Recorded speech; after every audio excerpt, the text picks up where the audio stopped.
Halo semuanya, balik lagi sama saya Razan. Sekarang saya mau cerita tentang tes nyetir di Jepang. Saya bakal bagi dua part ya, satu part buat ngejelasin secara umumnya, satu part buat khusus untuk si tesnya sendiri, terutama untuk tes mobil yang pernah saya lakuin. Jadi sekarang pertama untuk SIM yang ya sebenarnya SIM banyak banget. Saya mau jelasin dua aja, SIM motor sama SIM mobil. Jadi untuk SIM motor sendiri itu ada satu SIM buat yang di bawah 50 cc. Jadi nggak kayak di Indonesia ya satu SIM gitu buat semuanya. Nah di sini motor tuh dibagi-bagi kayak cc-cc-nya. Ada yang di bawah 50 cc, ada yang di bawah 125 cc, ada yang di bawah 400 cc, ada yang di atas itu. Jadi beda-beda. Nah untuk yang di bawah 50 cc itu dia nggak ada tes praktek, adanya si tes tulis aja. Jadi nggak terlalu susah sih sebenarnya. Ya, jadi tes tulis aja. Nah, itu udah bisa naik motor tapi yang di bawah 50 cc. Nah, terus untuk yang di atas 50 cc itu semuanya ada tes prakteknya, ada tes tulisnya juga, ada tes prakteknya juga. Nah, untuk tes prakteknya kayak gimana saya juga kurang tahu. Kurang tahu. Ini mungkin sama kayak di Indonesia, cuman di Indonesia mungkin lebih susah kalau misalnya kalian beneran tesnya ya, nggak bayar. Gitu. Itu untuk motor. Nah, untuk mobil. Jadi di mobil itu di sini again dibagi-bagi juga sebenarnya, ada mobil, ada mini bus gitu, mini van atau truk dan kawan-kawan. Mungkin di Indonesia juga kayak gitu ya, beda SIM. Nah di sini juga dibagi-bagi. Nah saya bakal ngomong tentang si mobilnya aja untuk tes mobilnya. Jadi di tes mobil itu dibagi juga, jadi ada matic, ada manual. Jadi kalau manual itu udah bisa ngendarain matic juga, tapi untuk yang kayak tapi untuk matic doang itu cuman bisa buat matic. Jadi kita nggak bisa, walaupun udah punya si license buat matic, kita nggak bisa nyetir yang manual. Jadi kalau kalian mau nyetir manual di Jepang, ambil yang manual. Dan manual itu sedikit lebih mahal untuk buatnya, untuk tesnya juga mungkin ya, soalnya banyak ya, kayak untuk nanjak turunan gitu mereka ada tes gitu ya, nanti kita bicarain lagi untuk tesnya. Nah terus untuk tes itu, untuk dapetin SIM sebenarnya bukan tesnya, untuk dapetin SIM itu ada dua jalur ya yang saya tahu waktu itu. Ini sekitar udah 5 tahun kemarin sih sebenarnya, tapi mungkin masih sama untuk sekarang, bisa dicari lagi. eh, jadi ada dua, dari nol misalnya kita, sama dari misalnya kita nggak punya SIM ya, sama untuk bukan exchange SIM gitu loh ya, di sini dibilangnya kokang ya, exchange pergantian, cuman sebenarnya nggak ganti SIM. Jadi kalau misalnya kita punya SIM di Indonesia, kita bisa daftar tanpa apa ya, nanti bisa dijelasin lagi, tanpa ada tes tulis yang panjang lah pokoknya. Jadi kita cuma tes tulis sedikit sama si prakteknya. Nah untuk yang dari nol itu ada ada dua cara sebenarnya. Yang satu itu kita ikut sekolah nyetir. Jadi daftar ke sekolahnya, ngambil course-nya. Nah sekolah nyetir itu sendiri bisa ngambil sekitar 20 sampai 30 20 sampai 30 jutaan untuk sekolahnya. Jadi ya, nah di situ belajar dari nol, dari materinya, dari praktek, semuanya diajarin untuk di Jepang. Nah terus dari situ, dari kalau udah belajar semua di sekolah si praktek itu, kita ngambil kayak SIM apa ya, SIM perantara gitu sementara. Jadi kita bakal dites praktek di situ, terus dapat SIM sementara itu. Iya, nah itu belum bisa dipakai untuk jalan katanya. Saya nggak ke sekolah soalnya, saya ngambil yang si pergantian soalnya udah punya SIM Indonesia. Nah terus abis si udah di sekolahnya, abis ngambil si apa namanya SIM sementaranya itu, nanti kalian bakal dites lagi di kantor polisi. bukan kantor polisi, lebih ke kantor untuk yang ngurusin SIM lah. Ada di Jepang tuh ada khusus buat untuk SIM.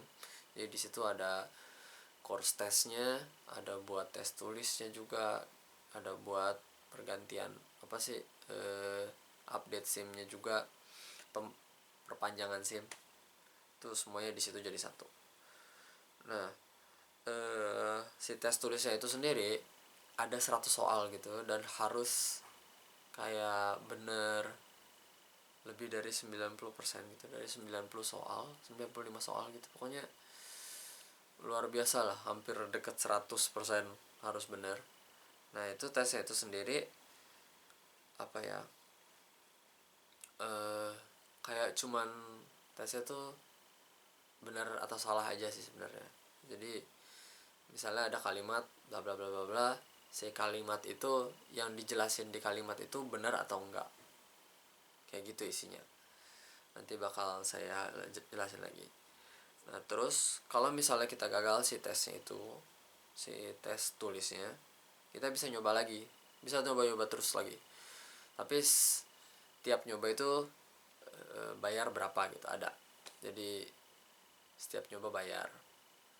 Nah, itu juga kita nggak bisa kayak mau besok nggak bisa, jadi harus ngantri juga. Jadi bisa kemungkinan minggu depan kalau misalnya emang penuh ya tempatnya, yang kayak di Tokyo atau something, mungkin ngantrinya bakal panjang, misal jadi bulan depan atau dan kawan-kawan. Jadi sekalinya ya gitu, kalau mau tes lagi harus nyediain ya, harus nunggu lama mungkin, dan harus bayar lagi.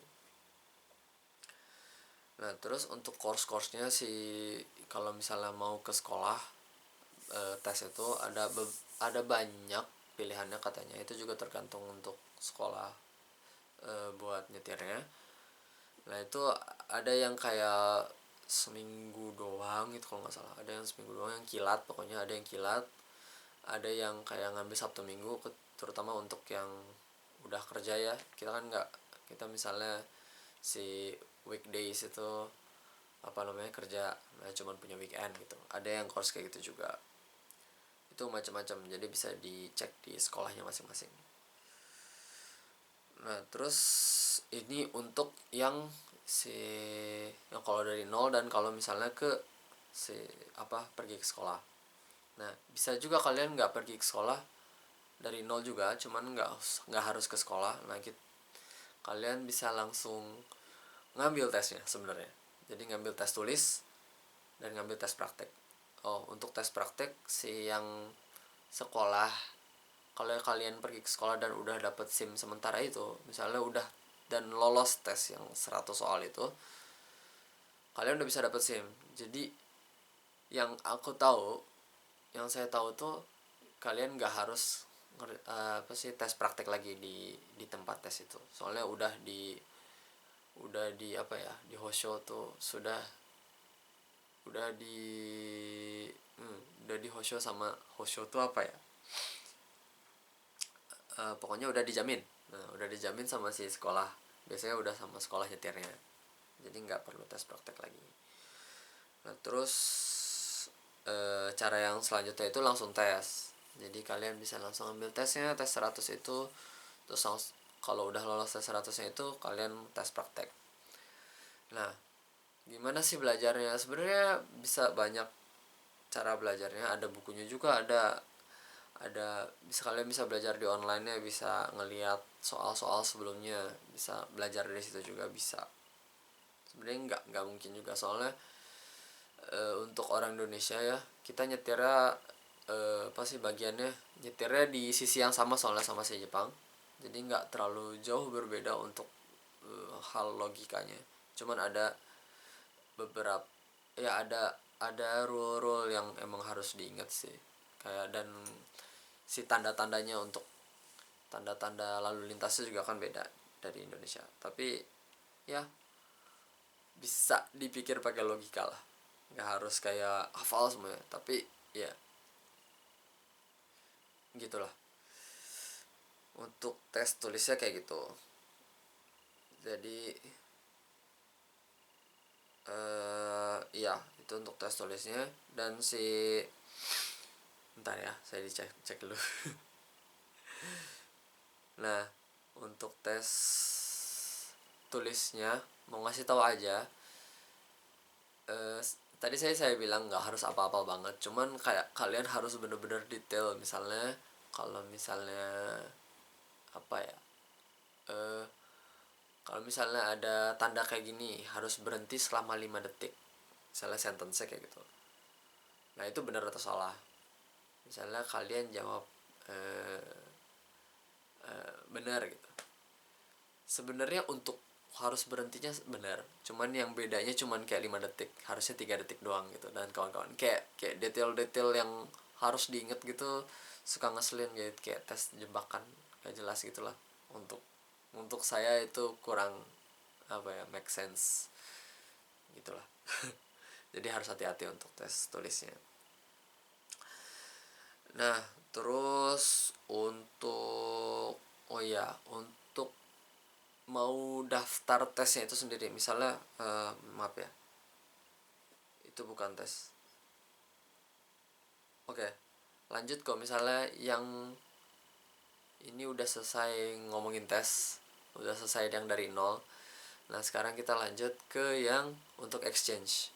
Nah untuk exchange itu apa, pergantian kalau udah punya SIM-nya itu sendiri.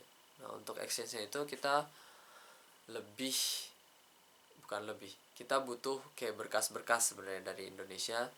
Kita butuh kopian SIM-nya, kita butuh misalnya butuh berkas yang menjelaskan kalau kita udah pernah nyetir di Indonesia selama 3 bulan. Nah gimana cara ngejelasinnya, sebenarnya dari kita awal dapet SIM Indonesia, nah asal kita udah ada di Indonesia selama 3 bulan itu udah bisa dibilang oke lah. Nah tapi kita harus ngejelasin, harus ngasih lihat kalau kita di Indonesia untuk 3 bulan. Contohnya misalnya kita udah di Jepang, cuman sebelum di Jepang misalnya dapat SIM di Indonesia tanggal berapa. Nah terus masih di Indonesia nggak tuh tanggal segitu, jadi bisa dilihat di pasportnya sebenarnya dari tanggal itu tuh kalian di luar negeri atau enggak dan kawan-kawan. Jadi dari fotokopi paspor, dari SIM-nya itu sendiri. Nah untuk SIM-nya sendiri itu kalian harus translate juga, kalau nggak salah, bukan kalau nggak salah, kalian harus translate juga di tempat, kalau nggak salah JAF namanya, Japan Association apalah, Automotive Foundation gitu, saya lupa, tapi JAF. Nah itu kalian bisa translate di situ, translate kayak untuk legitimasi translate lah. Jadi ini SIM Indonesia ditranslate ke bahasa Jepang. Nah dari translatannya itu harus dibawa ke kantor polisi gitu. Jadi harus ngasih bukti lah kalau kita udah pernah ngendarain 3 bulan di Indonesia. Terus setelah itu kita, waktu zaman saya itu nggak ada kayak harus surat perbuatan baik gitu atau pengemudi yang baik dan kawan-kawan, pokoknya nggak pernah ada kecelakaan dan gitulah. Ada surat kan dari kantor polisi itu yang bisa diambil sebenarnya. Nah itu sekarang diminta katanya, jadi kita harus punya si surat itu. Tapi mungkin dalam bahasa Inggris ya, bukan dalam bahasa Indonesia kalau bisa. Nah, itu juga harus dikasih untuk daftar si daftar SIM, daftar tes SIM buat yang exchange ya. Nah untuk yang exchange itu bedanya, kita tetap ada tes tulis sebenarnya, cuman nggak yang 100 soal. Kita kayak cuman 10 soal, dan itu saya juga waktu itu ngerjainnya di komputer. Bisa diganti bahasanya juga, ada bahasa Indonesia juga waktu itu. Jadi ada Vietnam, Cina, Inggris, bahasa Indonesia. Tapi saya ngerjainnya pakai bahasa Jepang soalnya takut kayak ada salah translate dan jadi malah ngebingungin. Jadi saya pilih bahasa Jepang. Takut yang itu, yang kayak yang tadi, yang detail-detail yang something nggak jelas gitu, takut keluar, jadi pakainya bahasa Jepang. Tapi kalau misalnya bahasa Jepangnya belum lancar juga, ada bahasa Inggris, ada bahasa Indonesia juga, jadi kalian bisa pilih. Nah itu cuma 10 soal. Nah dari 10 itu sebenarnya nggak harus yang kayak 90% bener. Jadi kayak cuman mungkin yang saya ingat lebih dari 7 gitu, atau lebih dari 6 soal asal bener, oke, ya udah lulus. Nah Dari situ baru tes praktek. Nah, tesnya itu kalau misalnya kita gagal juga tetap maksudnya bisa diulang-ulang juga. Untuk exchange juga masih bisa terus dicoba. Nah, tapi itu harus ngantri dan belum tentu hari itu bisa lagi. Kayaknya udah nggak mungkin hari itu. Jadi harus hari lainnya, tapi harus ngambil reservasi untuk itu. Gitu. Ya gitu. Nah, terus untuk dalam tesnya itu sendiri bakal saya jelasin di video selanjutnya. Terima kasih. Arigatou gozaimasu.